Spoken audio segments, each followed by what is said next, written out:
भादो का जो महीना होता है, श्रावण के बाद जो भादो लगता है और भादो का जो महीना होता है, इस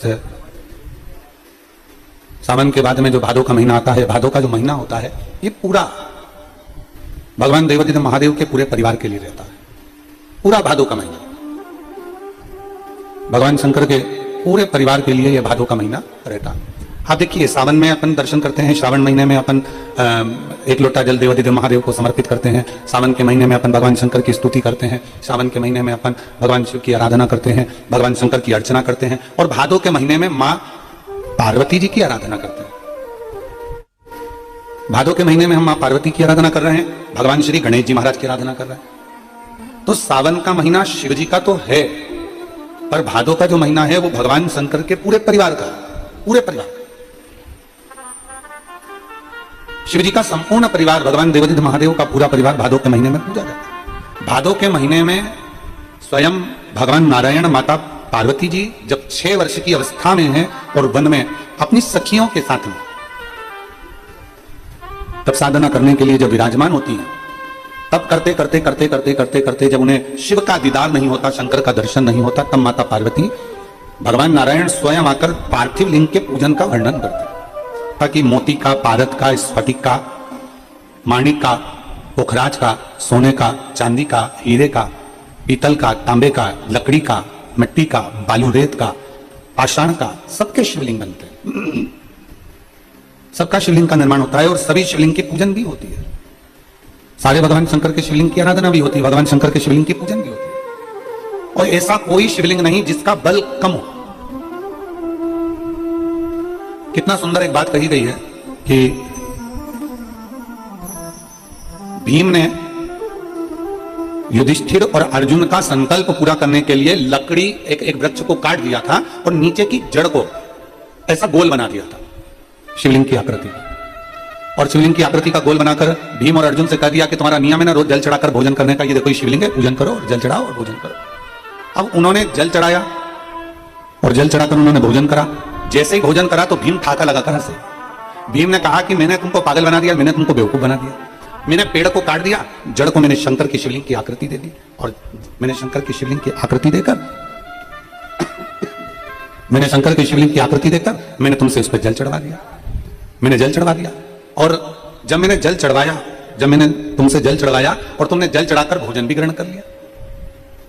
जल चढ़ाया मेरे कहने पर, भोजन भी ग्रहण कर लिया। अब कई माताएं ऐसी हैं, कई भाई ऐसे हैं, कई बहनें ऐसी हैं जो शिव महापुराण की कथा को सुन सुनकर मंदिर जाती हैं। कहीं कहीं मंदिर में पाषाण की शिवलिंग होता है, कहीं कहीं बालू रेत का बना होता है, कोई शिवलिंग भारत का होता है, कोई शिवलिंग स्फटिक का होता है, जो उनके मर्जी में। उनको नहीं मालूम, वो तो बस इतना जानती है कि हम भोले के और भोले हमारे। कई कई माताएं कहती हैं, गुरुजी हम जिस मंदिर में जल चढ़ाने जाते हैं वहां का जो शिवलिंग है उसकी दिशा पूरब में, कोई कह देता है पश्चिम में है, कोई कह देता है दक्षिण में है, कोई कह देता है उत्तर में है, कोई कहता है हमको मालूम ही नहीं कि हम जिस मंदिर में जल चढ़ा रहे हैं उसकी दिशा किस ओर है। क्या हम मंदिर में जल चढ़ा रहे हैं और भगवान शंकर हमारे जल को स्वीकार कर रहा है? क्यों नहीं करेगा? भगवान शिव उसको स्वीकार क्यों नहीं करेगा? भगवान शंकर क्यों ना स्वीकार करेगा? बस क्या चाहिए? भगवान शंकर ये नहीं देखता कि तुम भगवान शिव को क्या दे रहे हो। मेरे ओघड़दानी, मेरे शंकर भगवान तो कहते हैं कि निर्मल मन सो मोहि पावा, मोहि छल छिद्र कपट ना भावा। तुम दिल से, हृदय से मुझे जो चढ़ा रहे हो मैंने उसको स्वीकार करा। ताकि उसने अपने मुख में जल भर लिया था, क्योंकि उसके पास में पात्र नहीं था। उसने अपने हाथ में थोड़ा सा मांस ले लिया, कोई जीव को मार दिया, उसका मांस हाथ में लेकर भगवान के पास पहुंच गया। वो नहीं जानता था, थोड़े से बेलपत्र की जगह पर उसने पत्तियां तोड़ ली और भगवान के मंदिर पहुंच गया। तो क्या शिव नहीं मिले? शिव महापुराण में कड़प का चरित्र आता है, उस भील का चरित्र आता है, कड़प का चरित्र आता है, और भगवान की कथा कहती है कि कड़प के लिए भगवान स्वयं सम्मुख में प्रकट हो गए, क्योंकि उसकी भक्ति इतनी प्रबल हो गई थी कि उसने अपना एक नेत्र निकालकर भगवान शंकर के शिवलिंग को दे दिया। उसकी इतनी भक्ति प्रबल हो गई। जब व्यक्ति का विश्वास, जब व्यक्ति की दृढ़ता, जब व्यक्ति का भरोसा पक्का होता है तो शंकर उसे स्वीकार करते ही हैं। शनिवार के दिन जो पीपल के वृक्ष में सरसों के तेल का दीप लगाता है उसको शनि कभी परेशान नहीं करता। एक बात हमेशा ध्यान रखिएगा, मान लो अगर कोई भारी रोग ऐसा शनि महाराज के कारण हो गया हो, अच्छे काम करते करते उल्टे हो रहे हैं, होते हैं किसी किसी के साथ में, विपरीत परिस्थितियां आ जाती है। अच्छा करने जाओ बुरा हो जाता है, अच्छा कर्म करने जाओ बुरा हो जाता है। तो पीपल के वृक्ष की जो छाल होती है, छाल देखिए, पीपल के वृक्ष में जो छाल लगी होती है, उस छाल को घिसकर चंदन बनाकर भगवान शंकर का स्नान कराकर, अभिषेक कराकर, पूजन कराने के बाद में पिपलेश्वर महादेव का नाम लेकर, कौन से महादेव? पिपलेश्वर महादेव का नाम लेकर वो जो घिसी हुई छाल होती है, उस छाल का तिलक भगवान शंकर को लगा लो और उसी का थोड़ा सा भाग अपने कंठ पर, मस्तक पर लगाना प्रारंभ कर दो। धीरे धीरे जो विपरीत दशा है वो सुधरना प्रारंभ हो जाती है। पर नाम याद रखना, पिपलेश्वर, जम के बोलिए, पिपलेश्वर महादेव भगवान शंकर का एक अवतार है, पिपलाद अवतार। पिपलाद अवतार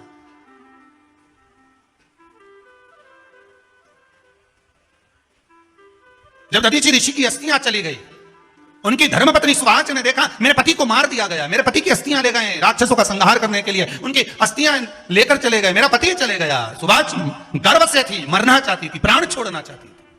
शिव जी ने देखा ये तो अग्नि के ऊपर चढ़कर अपनी देह त्याग रही। शंकर भगवान ने आकर कहा रुक जा सुवाच, रुको, तुम्हारे गर्भ में बच्चा है, तुम्हारे गर्भ में बच्चा है, वो बच्चा मर जाएगा। अब इस बच्चे को जन्म देकर भी क्या करूंगा? नहीं पिता, तुम्हारे गर्भ में जो बच्चा है वो महाज्ञानी है, तुमने मुझसे प्रसाद के रूप में मांगा था, कहा था शिव जैसा पुत्र होना चाहिए, तो क्या तुम शंकर को नष्ट कर दोगे? मैं शंकर को जन्म दूंगी। सुवाच ने 2 पत्थर उठाए, अपने गर्भ पर मारना प्रारंभ करा, गर्भ पर मारा, बच्चे ने जन्म लिया। बच्चा 7 महीने का था। उस बच्चे को उठाकर पीपल के कोटर में रख दिया। पीपल की कोटर, एक गिलहरी पीपल के फल को लेकर आती थी, पिपलाद के मुंह में देती थी। शिव का एक अवतार, इसलिए शंकर का नाम ही पिपलेश्वर महादेव। शिव का एक अवतार पिपलाद के रूप में हुआ है। तुम क्यों चिंता करती हो? तुम चिंता मत करो, तुम्हारा पुत्र जन्म दो तुम। और दिया धन सुवाच ने उसके बाद प्राणों को त्यागा। और उस पीपल के कोटर में अगर भरण पोषण करने वाला कोई था तो वह देवाधिदेव महादेव था। फिर निवेदन करेंगे, माता के गर्भ में बच्चा रहता है, उसका भरण पोषण करने वाला मेरा देवाधिदेव महादेव है। अगर जन्म उसने दिया है तो मृत्यु भी वो देगा। अगर तुमको कुछ ज्ञान दिया है तो अच्छी जगह पर भी वही पहुंचाएगा। आप जो अभिलाषा लेकर आते हैं, बच्चे कहते हैं हमारी नौकरी नहीं है, सर्विस नहीं है, हम इस कॉलेज में पढ़ना चाहते हैं, इस जगह जाना चाहते हैं, हम इस पद पर जाना चाहते हैं, बस इतना याद रखना, तुम्हारा भाग्य बुरा नहीं होता। कभी भी याद रखना, संसार में जिसको भगवान ने जन्म दिया उसकी किस्मत कभी बेकार नहीं हो सकती। अगर भगवान तुम्हारी किस्मत बेकार होती तो जानवर बनाकर पैदा करता, इंसान बनाकर नहीं। किस्मत अच्छी थी इसलिए इंसान बनकर पैदा हुआ, जानवर बनाकर पैदा नहीं करा। अगर तुम्हारी किस्मत अच्छी थी इसलिए मनुष्य बनकर पैदा हुए हो, इंसान बनकर पैदा हुए हो, मानव बनकर पैदा हुए हो। भगवान को दोष मत देना कि भगवान ने किस्मत बेकार दी है। भगवान ने किस्मत अच्छी बनाई है इसलिए तुझे मृत्यु लोक में जन्म दिया। भगवान ने भाग्य अच्छा बनाया इसलिए तुझे शिव महापुराण की कथा सुनने का मौका दिया। नहीं तो भाग्य में नहीं होती तो कहां से मिल जाती? किस्मत अच्छी है तो भगवान नौकरी भी लगाएगा, धंधा भी करवाएगा, सर्विस भी कराएगा, विवाह भी करेगा, शादी भी करेगा, मकान भी बनाएगा, जायदाद भी देगा, संतान भी देगा। उसने दिया है पेट तो भरेगा वही। हम काय को अपने माथे पर ले? मैंने इतनी पढ़ाई कर ली, मैं इंजीनियर हो गया, मैं ये बन गया, मैंने तो ये कर लिया, उसके बाद भी मैं घर में बैठा हूं, मेरा छोरा घर में बैठा, इतना पढ़ने के बाद बैठा। जन्म उसने दिया है, भाग्य उसका है, किस्मत उसकी है, तो कहो उसको कि शंकर का भजन कर, मंथन करे, मक्खन निकलेगा और घी भी जरूर बनेगा। हारना मती, जब तेरे 3.5 करोड़ बार गिनती मत करना, गिनती वो करेगा। तो भज, तो कुबेरेश्वर का स्मरण कर, तू महाकाल का स्मरण कर, तू काशी विश्वनाथ का स्मरण कर, तू महाकाल राजा का स्मरण करके तो देख, शिव का भजन कर। 1 लोटा पानी ले जाकर रोज चढ़ा शंकर जी के मंदिर में जा। शिव से भजन करने में क्या देरी? नहीं जा सकता शिव मंदिर में जाने में? बच्चों को अगर शर्म आती हो तो बेलपत्री के पेड़ के नीचे पानी चढ़ाया, वो भी नहीं कर सकता तो पीपल के पेड़ के नीचे चढ़ाया, वो भी नहीं कर सकता तो आंवले के पेड़ के नीचे चढ़ाया। पर कहीं जुड़ तो सरी, एक बार साध तो सरी, पकड़ने का प्रयास तो करो परमात्मा। तुम भगवान को एक बार पकड़ लो फिर परमात्मा नहीं छोड़ता। कन्या को प्रकट करा आवाज देकर, माता पार्वती जी ने आवाज लगाई, कन्या को प्रकट करा। जैसे ही वो अशोक के वृक्ष से कन्या बाहर निकल कर आई, माता पार्वती के एकांत को समाप्त करने के लिए वो कन्या अशोक के वृक्ष से प्रगटी, इसलिए उसका नाम, जम के बोलिए, अशोक सुंदरी हो गई।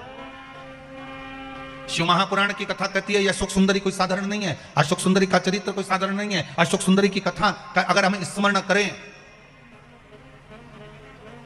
कुमारी अवस्था के अंतर्गत, कुमारी अवस्था के अंतर्गत जिस कन्या हो चाहे वर हो, अगर उसके जीवन में, अगर कुमारी अवस्था में है, चाहे कन्या हो चाहे वर हो, उसके कुमारी अवस्था के अंतर्गत उसको जीवन में कुछ भी तकलीफ आए, हम तो फिर बच्चों से भी कहेंगे, ये बेटियों से, ये बेटों से जो कुंवारी अवस्था के हैं, जिनका विवाह नहीं हुआ, उनसे हम ये जरूर कहेंगे कि जब भी आप शंकर जी को जल चढ़ाने के लिए जाओ, एक लोटा पानी चढ़ाने के लिए जाओ, तो शंकर जी को जब जल चढ़ाओ तो उससे पहले प्रयास करना कि जो शंकर जी के सामने, आपको मालूम है ना अशोक सुंदरी की जगह, शिव जी के सामने जहां से पानी बहता है, उसके सामने बीच में एक मोटी सी लाइन होती है, वो अशोक सुंदरी की जगह होती है। अगर आप कोई एग्जाम देने जा रहे हो, कोई कंपटीशन एग्जाम में बैठ रहे हो, कहीं इंटरव्यू देने जा रहे हो, या कोई परीक्षा निकल नहीं रही है, तो प्रयास करो, विवाह नहीं हो रहा है या कोई काम आपका अटक रहा है, तो शिव को जल चढ़ाने से पहले अशोक सुंदरी वाली जगह पर आप थोड़ा सा जल समर्पित करो, अपनी मनोकामना करो और शिव जी को जल चढ़ाकर फिर जाइए, बाबा आपका कार्य पूर्ण कर देगा। कुंवारी अवस्था वालों के लिए अशोक सुंदरी का स्मरण जरूरी है।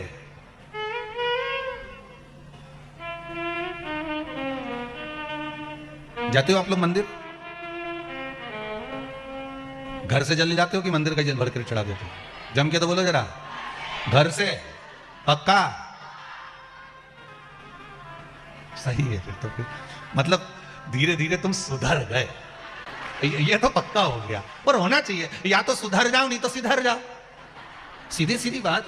थोड़ा थोड़ा तो सुधरो रे। इतनी कथा हो रही है, इतनी कथा इतनी कथा इतनी कथा, जहां देखो कथा ही कथा, कथा ही कथा, तो कथा में से कुछ तो ग्रहण करो, नहीं तो मालूम पड़े यहां से सुनी, यहां से निकाल दी, बची कुची थी तो कपड़ा में से झटकार दी, घर पहुंचे, घर वालों ने पूछा क्या लेके आई, पूरी सब्जी, ये लो तुरंत।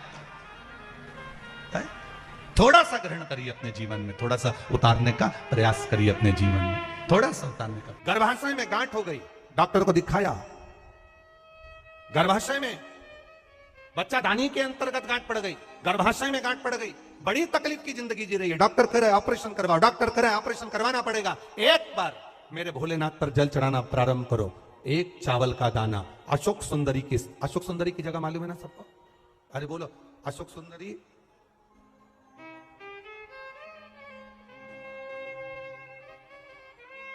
जैसे ये शिवलिंग, ये जलाधारी गोल माता पार्वती जी का हस्त कमल, यहां से जो जल बहता है, इधर गणेश जी का सीधे हाथ पर स्थान, इधर कार्तिकेय जी का स्थान, बीच में मोटी सी एक लाइन होती है शिवलिंग के सामने, वो अशोक सुंदरी का स्थान। कई बार वहां सांप बना होता है, कई बार अशोक सुंदरी का स्थान बना होता है। ये शिवलिंग, पार्वती जी का हस्तकमल, गणेश जी का स्थान, षडानंद कार्तिकेय जी का स्थान, बीच में अशोक सुंदरी का स्थान। ऊपर से जो बूंद बूंद पानी गिर रहा है वो शंकर भगवान की 5 लड़कियां, जया, विषहरा, शामरीबारी, दौतली और देव, ये शंकर जी की 5 बेटियां ऊपर से जल गिरा रही। तो अशोक सुंदरी वाली जो स्थान होता है, जब आपके गर्भाशय में या शरीर में पुरुष हो, स्त्री हो, जिसके पूरे शरीर में कहीं पर भी गांठ पड़ गई हो और गल ना रही हो, एक चावल का दाना अशोक सुंदरी वाली जगह पर चढ़ाना प्रारंभ करो, शिव जी पे जल चढ़ाना प्रारंभ करो, उस जल का आचमन करना प्रारंभ करिए। आप 3 महीना, 4 महीना, 5 महीना करते रहो, उसके बाद जांच जरूर करवाना हॉस्पिटल में जाकर कि गांठ गली कि ना गली। पर विश्वास रखो, भरोसो दृढ़ इन चरणन करो, श्री वल्लभ नक चंद्र छटाबिन सब जग माही अंधेरो। भरोसा मूर्ण होना चाहिए, भरोसा मूल हो। हमारा अगर विश्वास नहीं है तो फिर भगवान भी नहीं है। मानो तो मैं गंगा मां हूं, ना मानो तो बहता। आपका अगर भरोसा कहता है कि मैंने जल चढ़ाया और मेरा महादेव सुनेगा, आपने सोच लिया कि मेरा महादेव सुनेगा, तो महादेव सुनेगा। और आपने अंदाजा लगा, कई लड़कियां जब शादी करती हैं तो पहले से गलत सोच बनाकर आती हैं कि सास तो डेंजर होती है। कईयों के मन में भाव आता है सास बुरी होती है, सास अपशब्द कहती है, सास गाली देती है। कई लोगों से सुना जिससे मिलो उसकी सास ऐसी हो गई, कोई ना कहा हमारी सास ऐसी थी। लड़कियों ने अपनी चित्तवृत्ति में भर लिया कि सास बुरी होती है। जब चित्तवृत्ति में भर लिया कि सास बुरी होती है, तो वो कितने भी अच्छे घर में चली जाए उसको सास बुरी ही लगेगी, ये निश्चित है। और अगर आपने मन में सोच लिया कि जो किस्मत में लिखा होगा देखा जाएगा, संसार सागर में जन्म लिया है, सुख दुख चलता रहता है। अगर कोई बेकार भी मिल गया ना तो अपना स्वभाव से मैं उसको अच्छा बना लूंगी, मुझ में वो क्वालिटी है, वो अच्छा हो। सुनो दाता विधाता, इस बेलपत्री के पेड़ के नीचे तुम्हारा रात्रि को, शाम को 6 बजे से लेकर रात्रि को 8 बजे तक तुम्हारा निवास होगा। जैसे पीपल के पेड़ में देवताओं का निवास, आपको आप लोगों ने यदि पद्म पुराण पढ़ी होगी या सुनी होगी तो उसमें स्पष्ट कहा है पीपल के वृक्ष की गणना, ध्यान देना, पीपल के वृक्ष में सुबह 4 बजे से लेकर 7 बजे तक ब्रह्मा जी का वासा होता है। पीपल के वृक्ष में सुबह 7 बजे तक ब्रह्मा जी का वासा, 7 बजे से लेकर 10:30 बजे तक पीपल के वृक्ष में भगवान विष्णु का वासा होता है। कितनी बजे तक? 10:30। 10:30 से लेकर 11:30 12 बजे तक पीपल के वृक्ष में पितरों का वासा होता है। इसलिए हमारे यहां पितरों को श्राद्ध पक्ष में जो भोजन कराया जाता है वो 10:30 से 12 के बीच में कराया जाता है। 12 बजे के बाद पीपल के वृक्ष में दोपहर के 1:30 बजे तक आहूतों का वासा रहता है। आहूत कौन? जो गर्भ में शांत हो गए, जो कुंवारी अवस्था में शांत हो गए, जो जन्म लेने के बाद उनका विवाह नहीं हुआ और शांत हो गए, उन आहूतों का वासा उस पीपल के वृक्ष में दोपहर में 1:30 बजे तक रहता है। उसके बाद में प्रेतों का वासा चालू होता है। इसलिए दोपहर के समय पीपल के पेड़ की परिक्रमा नहीं होती। फिर शाम को 4 बजे से 7 बजे तक पीपल के वृक्ष में शंकर जी का वासा होता है। इसलिए शाम के समय पीपल की परिक्रमा नहीं होती। 7 बजे के बाद में पीपल के वृक्ष में रात्रि को 9 बजे तक कुबेर का वासा होता है। फिर 9 बजे के बाद में प्रेतवास चालू होता है पीपल के वृक्ष में। उसी तरह बेलपत्री का जो वृक्ष है, उस बेलपत्री के वृक्ष के नीचे रात्रि को 8 बजे से लेकर 12 बजे तक बेलपत्री के पेड़ के नीचे कुबेर का निवास होता है। महाराज, कुबेर का निवास। प्रयास करा करो सोमवार के दिन किसी बेलपत्री के पेड़ के नीचे हम दीप लगाएं, घी का। यदि संपदा की कमी हो तो, अगर भगवान ने खूब संपदा दी है तो भले मत लगाओ, कोई दिक्कत नहीं। कोई बुद्धि से विकलांग, विवेक काम नहीं कर रहा,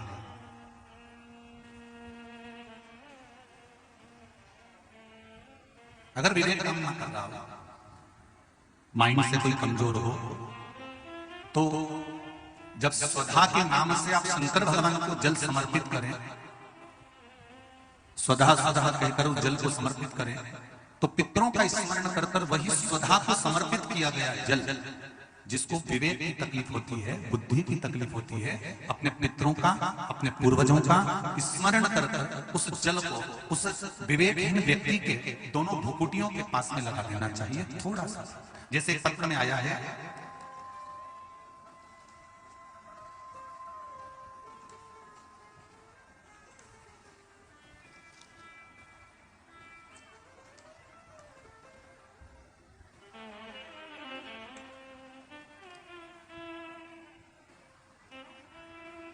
अमन मिश्रा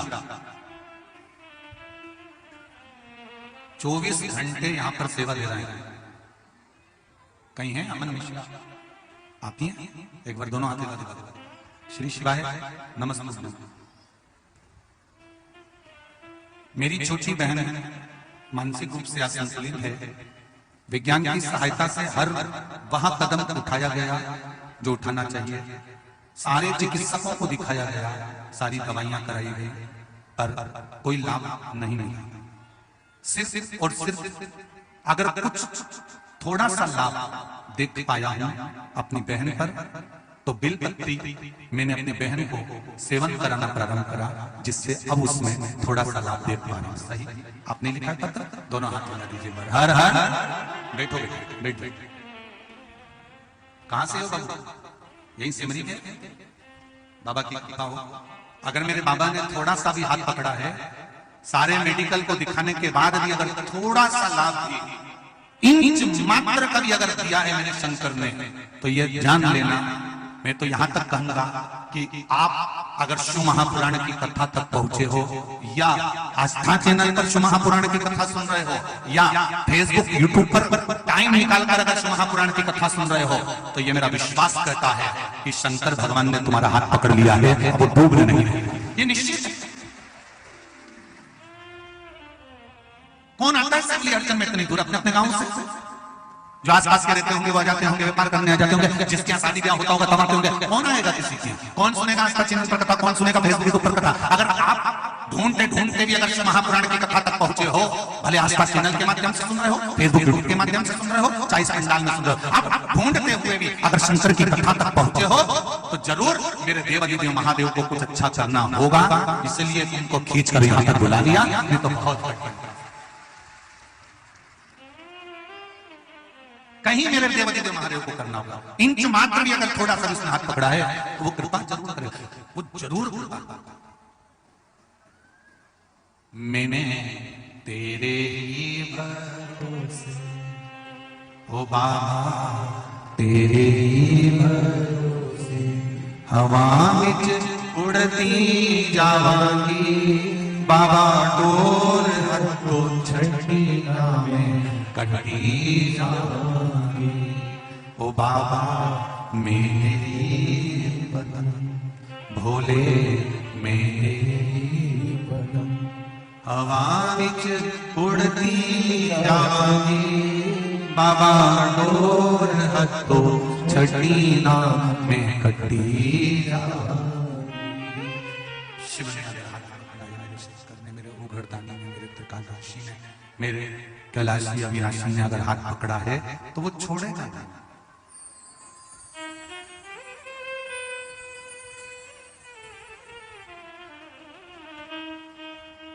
एकादशी के दिन अगर जल चढ़ाने जाओ तो 3 बार मुख से बोलिएगा। फिर से बोलो एक बार, स्वधा स्वधा स्वधा। ज्यादा पितृदोष हो, ज्यादा तकलीफ चल रही हो, बहुत ज्यादा कष्ट में हो तो शिव मंदिर में बैठकर या घर के मटका परिंदा या पूजन वाली जगह पर बैठकर 12 श्लोक का स्वधा स्तोत्र का पाठ भी कर सकते। ये पार्वती जी की नानी थी सुधा, जो भगवान शिव का अभिषेक करना, पूजन करना, अर्चना करना, मंत्र जाप करना, स्मरण करना, नित्य प्रति शिव पूजन में डूबी रहना, इनका एक एक काम थी। पितरों की पत्नी